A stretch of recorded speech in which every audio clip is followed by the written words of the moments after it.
خداوند یسوع مسیح کے بابرکت نام اسلام اور راہ حق کی جانب سے خوش آمدید۔ آپ کو عید قیامت المسیح مبارک ہو۔ کرنتھیوں کے نام پہلے خط کے باب 15 کی آیات 55 سے 57 تک پڑھتے ہیں۔ اے موت تیری فتح کہاں رہی؟ اے موت تیرا ڈھنگ کہاں رہا؟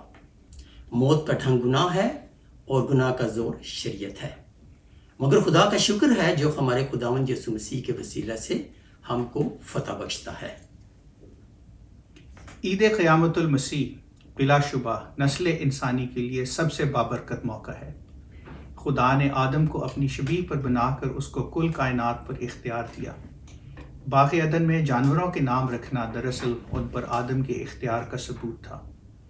خدا کی شبیہ پر ہونے کے ناطے آدم کا خدا کے ساتھ ایک منفرد رشتہ تھا، لیکن افسوس کہ آدم اپنے خاص مقام کو قائم نہ رکھ سکا۔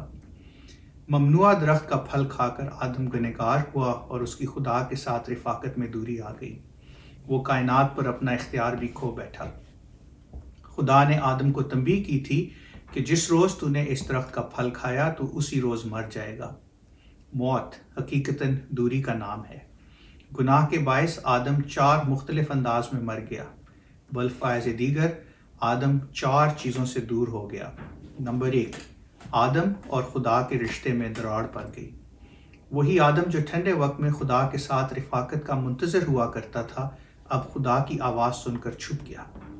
نمبر 2، آدم اور حوا کے رشتے میں دوری آ گئی۔ وہی آدم جو حوا کو دیکھ کر خوشی سے بول اٹھا کہ یہ تو اب میری ہڈیوں میں سے میری ہڈی اور میرے گوشت میں سے رام و گوشت ہے، اب حوا کو اپنے گناہ کا قصوروار ٹھہرانے لگا۔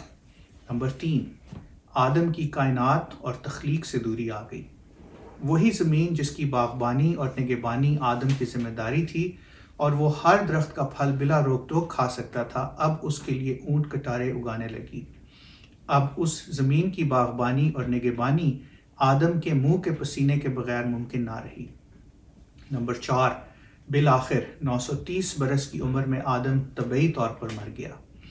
خدا کی شبیہ پر ہونے کے ناطے آدم کو طبعی موت کے لیے تخلیق نہیں کیا گیا تھا، لیکن گناہ کی مزدوری موت ہے۔ اب آدمیوں کے لیے ایک بار مرنا اور اس کے بعد عدالت کا ہونا مقرر ہے۔ اپنے گناہ کے بعد آدم نے جانا کہ وہ ننگا ہے۔ وہ راست بازی جس سے خدا نے اس کو ملبس کیا تھا اس پر سے جاتی رہی۔ آدم اور حوا نے اپنے آپ کو پتوں کے لباس سے ڈھانکنے کی کوشش کی لیکن کامیاب نہ ہوئے۔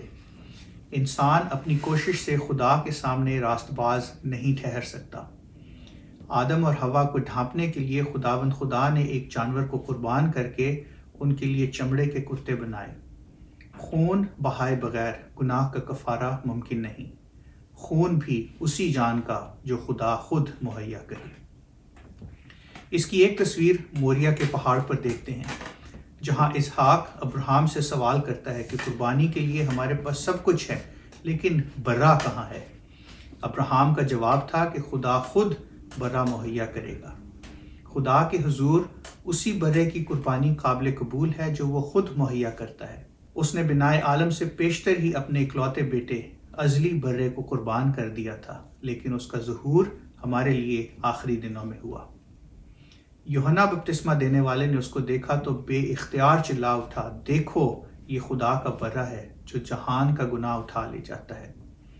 مبارک جمعہ کو یہ بے عیب برہ جہان کے گناہ کے کفارے کے لیے قربان ہو گیا۔ خداوند یسوع مسیح تاریخ عالم کی واحد ہستی ہے جس نے اختیار سے کہا، تم میں کون مجھ پر گناہ ثابت کرتا ہے؟ موت گناہ کی مزدوری ہے، لیکن ہمارا منجی گناہ سے بالکل پاک ہے۔ موت اس کو اپنے قبضے میں نہ رکھ سکی اور وہ تیسرے دن بڑی قدرت سے مردوں میں سے جی اٹھا۔ خداوند یسوع مسیح کا مردوں میں سے جی اٹھنا اس بات کا ثبوت ہے کہ خدا باپ نے خدا بیٹے کی قربانی کو قبول کر لیا۔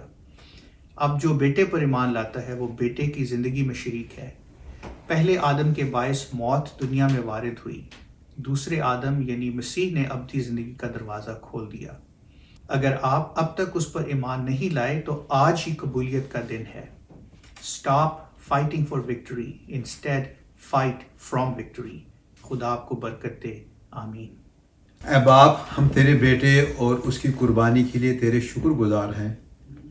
تو نے ہمیں موت سے نکال کر ابدی زندگی میں داخل کر دیا ہے.